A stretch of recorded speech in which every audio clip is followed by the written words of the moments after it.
성도 여러분, 안녕하셨습니까?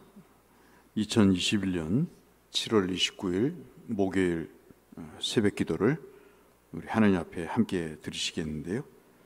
찬송가 321장 같이 찬송하시겠습니다. 찬송가 321장 날 대속하신 예수께 함께 찬송하겠습니다.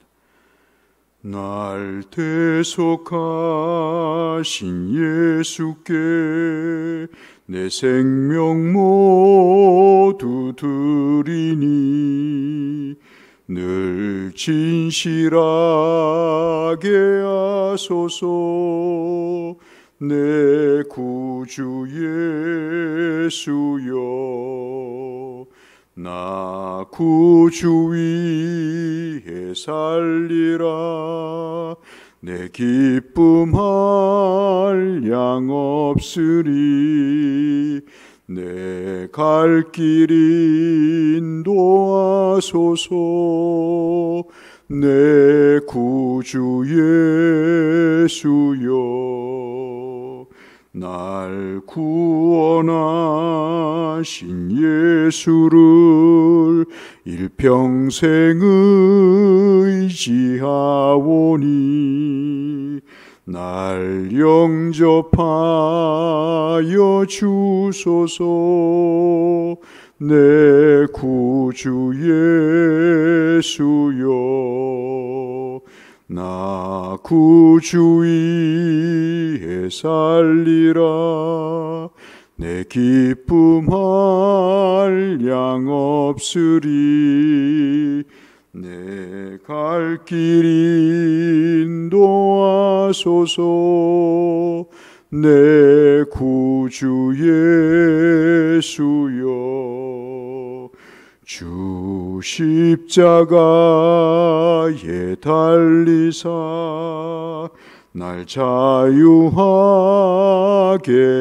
했으니 내 몸과 마음을 주 위에 다쓰게 하소서.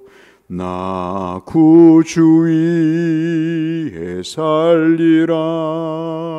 내 기쁨할 양 없으리.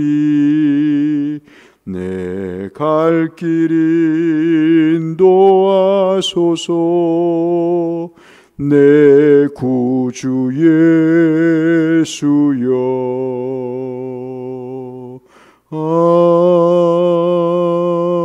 아멘. 7월 29일 성경 통독 범위는 이사야 4장에서 6장의 말씀이 되겠습니다만, 오늘 이 새벽 기도에는 이사야 6장 1절에서 8절의 말씀만 잠시 보도록 하겠습니다. 구약성경 974쪽 주변에 있는 이사야 6장 1절에서 8절의 말씀을 보도록 하겠습니다. 우시야 왕이 죽던 해에 내가 본즉 주께서 눈을 들린 높이 들린 보좌에 앉으셨는데 그의 옷자락은 성전에 가득하였고 스랍들이 모시고 섰는데 각기 6 날개가 있어 그 둘로는 자기의 얼굴을 가리었고 그 둘로는 자기의 발을 가리었고 그 둘로는 날며 서로 불러 이르되 거룩하다 거룩하다 거룩하다 만군의 여호와여, 그의 영광이 온 땅에 충만하도다 하더라. 이같이 화답하는 자의 소리로 말미암아 문지방의 터가 요동하며 성전의 연기가 충만한지라. 그때 내가 말하되 화로다 나여 망하게 되었도다. 나는 입술이 부정한 사람이요 나는 입술이 부정한 백성 중에 거주하면서 만군의 여호와이신 왕을 배웠음이로다 하였더라. 6절부터 8절 같이 읽겠습니다. 그때 그 스랍 중에 하나가 부젓가락으로 제단에서 집은 바 핀 숯을 손에 가지고 내게로 날아와서 그것을 내 입술에 대며 이르되 보라 이것이 내 입에 닿았으니 내 악이 제하여 졌고 내 죄가 사하여 졌느니라 하더라. 내가 또 주의 목소리를 들으니 주께서 이르시되 내가 누구를 보내며 누가 우리를 위하여 갈꼬 하시니 그때 내가 이르되 내가 여기 있나이다 나를 보내소서 하였더라. 아멘. 우리는 삶을 살면서 참 중요한 순간들을 여러 계기를 통해서 맞게 됩니다. 특별히 출생을 하거나 또는 입학을 하거나 결혼을 하거나 어디 회사에 취업을 하거나 어느 자리에 취임을 하는 중요한 계기는 우리 인생에 잊을 수 없는 그런 순간이 되게 되죠. 그래서 그것을 잊지 않기 위해서 기념하기 위해서 사진도 찍고 영상도 찍어서 우리가 그것을 고이 간직을 합니다. 성도에게 있어서 잊지 못할 순간이 있죠. 예수를 처음 만난 겁니다. 그래서 말할 수 없는 감격과 은혜 가운데 살게 되는 것. 이것은 우리가 비록 사진을 찍지 않아도 영상에 기록을 남기지 않아도 하나님의 나라에서 우리를 기뻐 받으시는 그 복된 일들이기 때문에 우리는 영원히 기억할 수 있게 되는 것이죠. 그래서 예배는 우리가 꼭 실패하지 말아야 될, 예배는 우리가 영원히 기억돼야 될 하나님을 만나는 중요한 계기가 되게 됩니다. 그래서 특별한 체험을 하게 되고요, 나를 새롭게 성장하고 변화시키는 그런 계기가 됩니다. 또 하나님이 내게 어떠한 마음으로 다가오시는가, 나는 그 일에 무엇을 해야 되는가, 여러 가지 인격적으로, 복합적으로, 그리고 하나님이 우리에게 주시는 그 말할 수 없는, 헤아릴 수 없는 은혜로 우리가 예배라는 그 시간을 통해 하나님을 만나게 되고 그 하나님의 은혜를 우리가 받게 됩니다. 그래서 예배는 정말 악착같이 우리가 드리도록 우리의 마음에 다짐을 해야 되고, 특별한 마음으로 우리가 하나님 앞에 서야 되는 그때가 예배가 아닌가 싶습니다. 오늘은 비록 선지자지만 이사야 생애에 있어서 이런 순간이 없었던 참으로 놀라운 경이적인, 참으로 꿈만 같은 사건이 벌어지는, 개인적인 체험을 하는 내용이 오늘 우리가 읽은 6장 1절에서부터 시작되는 내용입니다. 이 말씀을 좀 배경이 필요한데요, 우시야 왕이 통치했을 때의 일입니다. 우시야 왕은 여러분 모두가 아시는 대로 다윗, 솔로몬의 버금가는 유대 역사에 있어서 참으로 잊을 수 없는 왕입니다. 그는 통치와 신앙 두 면에서 참으로 다윗과 솔로몬에 빠지지 않는 사람이었습니다. 52년을 통치했으니 얼마나 많은 시간을 통치했겠습니까?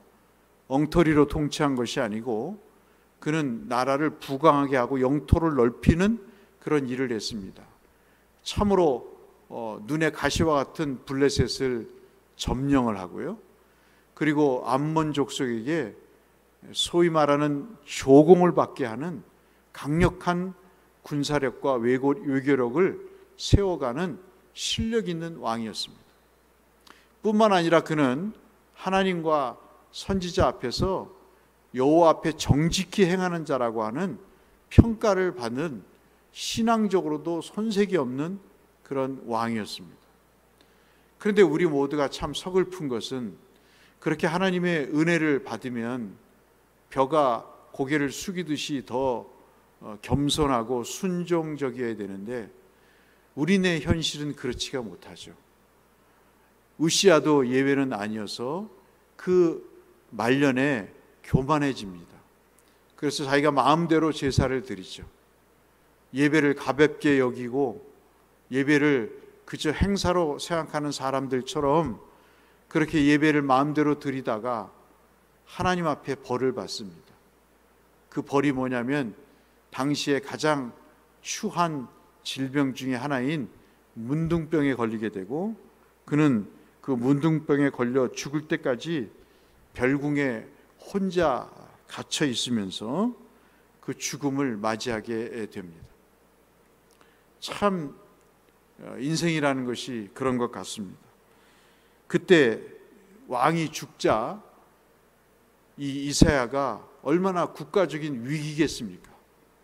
호시탐탐 외적들은 다시 침입하고 정복하고 조공을 받았던 그 나라는 버젓이 살아있기 때문에 우시아라는 강력한 지도력이 사라졌다는 소식을 듣자마자 그들은 재정비해서 유다를 침공하기가 불보듯 뻔한 그런 상황이었고 우시아만한 왕을 다시 세워서 공장에서 또는 호떡을 찍어내는 과자를 찍어내는 그런 자리가 왕이 아니기 때문에 그런 왕을 대체할 인물이 없는 순간에 국가적인 큰 위기를 맞자 이사야가 마음에 걱정을 하게 됩니다. 그리고 성전에 들어가 하나님 앞에 기도하게 되시오. 우리는 위기가 있을 때 그 위기를 위해서 그 위기 때문에 그 위기로 인해 하나님 앞에 나아가는 일이 있어야 되는 거죠. 이사야 선지자는 그 위기의 때에 뒤로 물러가거나 피하지 않고 바로 하나님께 기도합니다. 그러자 놀라운 체험을 하게 되죠. 오늘은 그 체험을 하는 것이 어떤 의미가 있는가를 잠시 말씀을 나누고자 합니다. 오늘 1절 말씀부터 보시면 이 성전에서 이사야가 어떤 체험을 하냐면 하나님을 만나는 체험을 하게 됩니다. 그럼 그 전까지 이사야가 하나님을 만나지 못했는가? 그러지 않죠. 그런데 이 6장에서 기록하고 있는 이러한 장면들을 체험하는 특별한 체험을 그가 하게 되는 것입니다. 이렇게 걱정이 돼서 성전에 들어가서 하나님 앞에 엎드려 기도했더니 성전에 그 보좌가 높이 있는 모습을 보게 되고 그리고 그 정말 높은 보좌에 앉으신 하나님이 자기의 시야에 들어오게 되고 그 옷자락은 그 성전에 가득한 참으로 한 번도 보지 못한 놀라운 체험을 그가 하게 되는 것입니다. 이거는 선지자로 활동을 했지만 그가 일상적으로 보는 그런 장면이었으면 이걸 왜 기록했겠습니까? 정말 놀랍고 신비로운 장면이기 때문에 이사야 선지자는 그 내용을 상세하게 기록을 하죠.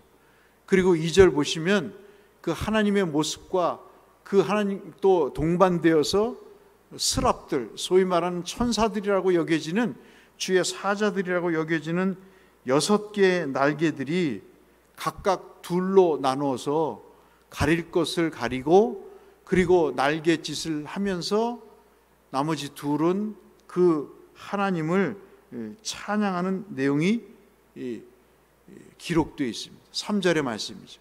3번 반복해서 완전함을 이야기를 하죠. 거룩하다, 거룩하다, 거룩하다. 여기서의 거룩하다는 물론 깨끗하다, 흠이 없으시다는 의미도 되겠지만 여기에서의 거룩하다는 것은 탁월하다, 강력하다, 참으로 위엄이 있다. 어떠한 누구의 주권자보다도 뛰어난 그런 실력과 능력을 갖고 있는 분이다라는 얘기죠. 그러니까 왕이 없어서 걱정이 태산이 돼서 성전에 들어갔는데 정말 잠시 잊고 있었던 이스라엘의 진짜 왕 하나님을 만나게 된 것이죠. 예배는 그런 것입니다. 걱정이 돼서 예배를 드리러 왔는데, 속상해서 예배를 드리러 왔는데 그 마음에 하나님으로 가득하게 된 것이 예배인 것이죠. 그러니 우리가 예배를 놓쳐야 되겠습니까? 예배를 등한시하며 예배를 가볍게 여기며 이 한 시간 때워야 된다는 생각을 갖고 예배를 드릴 수 있겠습니까? 코로나를 이유로 인해서 예배를 우리가 달리 생각할 수 있겠습니까? 오늘 예배는 그 어떠한 것보다도 하나님을 만나서 내가 평소에 경험하지 못하는 하나님의 전능하신 내 인생의 삶의 왕이신 그 하나님을 만나는 체험을 하는 것, 세상에 잊을 수 없는 어떤 인생의 계기보다도 특별한 경험을 하는 그 순간이 바로 예배란 사실을 우리가 기억하시고, 그 예배 시간에 허전한 마음, 걱정하는 마음, 참으로 미래가 불투명한 요즘에 그 하나님의 그 특별한 은혜를 발견하시는, 체험하시는 여러분이 되시기를 주의 이름으로 축원합니다. 두 번째, 이사야 선지자가 특별한 예배를 통해서 하나님의 은혜를 경험하게 되는데 자기를 알게 됩니다. 하나님을 발견하게 되고 하나님을 알게 되는 것뿐만 아니라 자기가 누군가를 알게 됩니다. 하나님 앞에 서보니 자기가 부정한 사람, 모든 백성들 중에 깨끗하지 못한 더러운 사람이라고 생각합니다. 참 묘한 것이요, 신앙생활을 오래 하면요, 자기가 특별한 존재라고 무의식 중에 자기도 모르게 그렇게 몸에 배입니다. 특별히 성직자들은 자기만 깨끗하다고 생각하고 거룩하다고 생각하고 능력이 있다고 생각합니다. 그래서 교만의 늪에 빠지기 쉽습니다. 이사야 선지자를 누가 여러분 믿음이 없다라고 생각하겠어요? 누가 그 사람을 죄인이라고 생각하겠습니까? 그런데 그가 하나님 앞에 서보니 자기가 하나님의 말씀대로 살아왔다고 자부하지만 하나님 앞에 서보니 자기처럼 더러운 사람이 없는 거죠. 그 입술로 하나님의 말씀을 증거하는데 하필이면 하나님의 천사가 숯불을 가져와서 그 입술을 지지면서 자기의 부정함을 깨닫게 하는 것이죠. 예배는 보는 것이 아닙니다. 예배는 드리는 것이요, 예배는 나를 되돌아보는 것입니다. 나 같은 죄인을 어떻게 구원하셨는가 하는 하나님의 은혜를 우리가 되돌아보는 것, 그것이 바로 예배인 것이죠. 한 번 예배 드릴 때, 두 번 예배 드릴 때 내 인생이라고 하는, 내 영혼이라고 하는 벼가 무르익어서 내 영혼의 고개가 숙여지게 되고 나 같은 사람이 구원받았다는 사실에 대한 감격을 감출 수 없는 것이 바로 예배인 것이죠. 여러분, 예배를 통해서 하나님을 만나실 그런 소망을 가지셔야 되지만 더더욱 중요한 것은 나 같은 죄인을 구원하신 하나님, 그 은혜를 깨달음에 있어서 내가 어떠한 더러운 존재였는가, 나처럼 죄인 중에 계수가 없다는 베드로의 말처럼 화로 다 망하게 되었도다, 내가 어떻게 이 사망에서 구원을 받을까, 주여 나는 죄인으로소이다, 나를 떠나소서 하는 그런 자기를 아는 은혜를 체험하시는 여러분이 되시기를 주의 이름으로 축원합니다. 세 번째, 마지막, 그가 예배를 통해서, 제사를 통해서 알게 됐던 것은 자기가 무엇을 해야 되는 사람인가를 알게 됩니다. 여러분, 너무나 역설적이지 않습니까? 이 사람은 하나님의 말씀을 증거해 왔습니다. 하나님이 뭐라고 말씀하시는 것을 백성들에게 알려야 되는 사명을 갖고 있는 투철한 주의 사역자입니다. 그런데 예배 때 자기가 무엇을 해야 되는지를 알아야 된다고 생각을 하니 얼마나 기가 막히겠습니까? 주님이 말씀하시죠. 오늘 마지막 여러분 우리가 보셨던 8절 말씀에 주의 음성을 듣습니다. 주의 음성을 듣는데 그 음성이 뭐냐면 주께서 이르시되 내가 누구를 보내며 누가 우리를 위하여 갈꼬 하시니 합니다. 인간적으로 봐서는 서운하지 않겠습니까? 하나님 일은 제가 하는 거죠. 이사야 제가 하는 거죠. 하나님 제가 여기 있습니다. 제가 지금까지 해왔지 않습니까? 그럼 제가 하나님의 일을 안 했다는 겁니까? 라고 오해하고 섭섭할 수 있는데요, 그 음성을 듣고 뭐라고 얘기합니까? 그때 내가 이르기를. 여러분, 예배는요 주께서 말씀하시는 순간이 있고 그 말씀에 내가 반응을 보이는 것이 예배입니다. 주께서 이르시되라는 시간이 있는 것이 예배고, 그때 내가 이르되라는, 내가 주님 앞에 나의 뜻과 나의 결단과 나의 결심을 말씀하는 그 순간이 있는 그 상황이 바로 예배인 것이죠. 이게 바로 주님과의 교감입니다. 주님과의 소통입니다. 주님과의 나눔입니다. 주님과의 교제인 것이죠. 그 가운데 주의 음성을 듣고 그가 발견하게 됩니다. 주님, 내가 여기 있습니다. 나를 보내소서. 다시금 자기가 어떤 일을 해야 되는가, 주의 일에 어떤 부분을 해야 되는가, 자기를 다짐하고 자기의 소명과 사명을 확인하는 것이 바로 예배이라는 사실을 말씀하고 있는 것이죠. 그래서 예배는 보는 것이 아닙니다. 예배를 통해서 하나님을 만나고 내가 어떠한 존재인가를 발견하고, 그리고 내가 무엇을 해야 되는가를 깨닫는 것이 예배인 것이죠. 이 은혜가 우리 모두에게 있어서 하나님을 만나 참으로 거룩하신 하나님의 은혜를, 그 영광을 충만히 체험하시고 나 같은 죄인을 구원하신 하나님 앞에 날마다 감동하고 감격하는 그 은혜에 빠지는 예배가 되시기를 바라고, 예배를 통해서 하나님의 음성을 듣고 내가 그 주를 위해서 무엇을 해야 될 것인가, 교회를 위해서 무엇을 해야 될 것인가, 내 사명과 소명을 찾고 그것을 삶에 적용하며 사시는 하나님의 충성된 자로, 하나님의 기쁨을 드리는 자로, 하나님 앞에 정직히 행하는 자로 평가를 받으시고 주의 복을 받으시는 성도님들 다 되시기를 주님의 이름으로 축원합니다. 기도하겠습니다.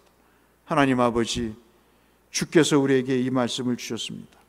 이사의 특별한 체험이 우리의 체험이 되게 하여 주시옵시고, 예배 시간에 하나님과 내 자신과 사명이라는 이 세 가지의 내용들을 잊지 않고 하나님 날마다 예배 시간에 주의 은혜로 체험하는 복된 주님의 자녀 되게 하여 주옵소서. 예수님 이름으로 기도 올리옵나이다. 아멘.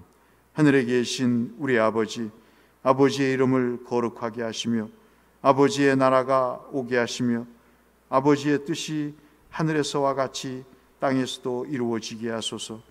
오늘 우리에게 일용할 양식을 주시고 우리가 우리에게 잘못한 사람을 용서하여 준 것 같이 우리 죄를 용서하여 주시고 우리를 시험에 빠지지 않게 하시고 악에서 구하소서.